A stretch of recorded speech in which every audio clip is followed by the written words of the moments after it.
نماز کے اندر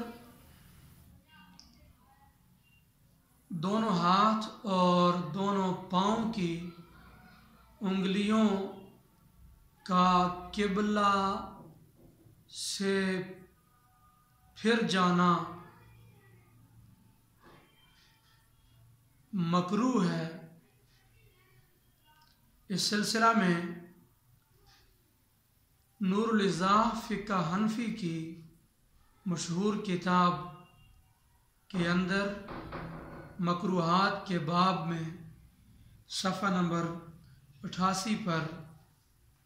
اس مسئلے کو بیان کیا گیا، اور یہ کتاب مکتبہ امام احمد رضا سے چھپی ہوئی ہے لاہور میں۔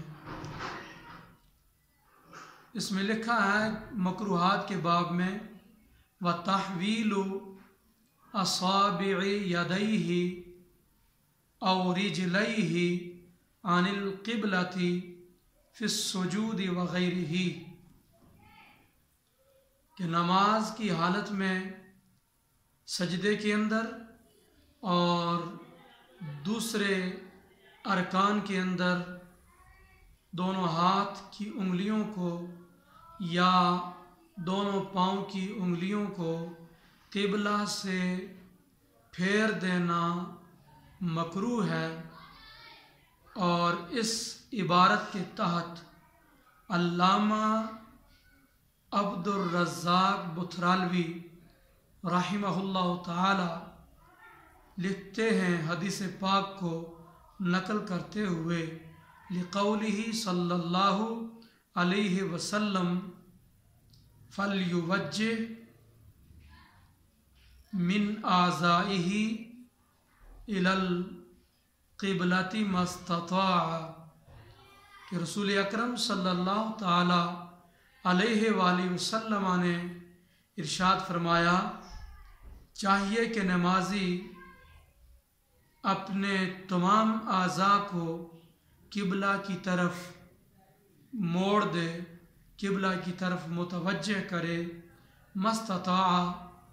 جتنا ممکن ہو سکے۔ اور اس کے بعد کراہت کی چونکہ دو قسمیں ہیں، کراہت تحریمی اور کراہت تنزیہی، تو یہاں پر کراہت سے کون سی کراہت مراد ہے؟ تو علامہ عبد الرزاق بترالوی رحمۃ اللہ علیہ لکھتے ہیں والکراہت تنزیہیۃ، کہ یہاں کراہت تحریمی مراد نہیں بلکہ کراہت تنزیہی ہے۔ لہٰذا ہر نمازی کو چاہیے کہ نماز کے اندر اس بات کا خاص اہتمام کرے، خصوصی طور پر خیال رکھے کہ جسم کا کوئی عضو قبلہ کی جہت سے پھر نہ جائے، پاؤں کی انگلیاں ہوں، ہاتھ کی انگلیاں ہوں، ان کو قبلہ سے نہ پھیرے۔ ہاتھ کی انگلیاں رکوع کے اندر اور سجدے کے اندر، اتحیات کے اندر قبلہ سے نہیں پھرنی چاہیے۔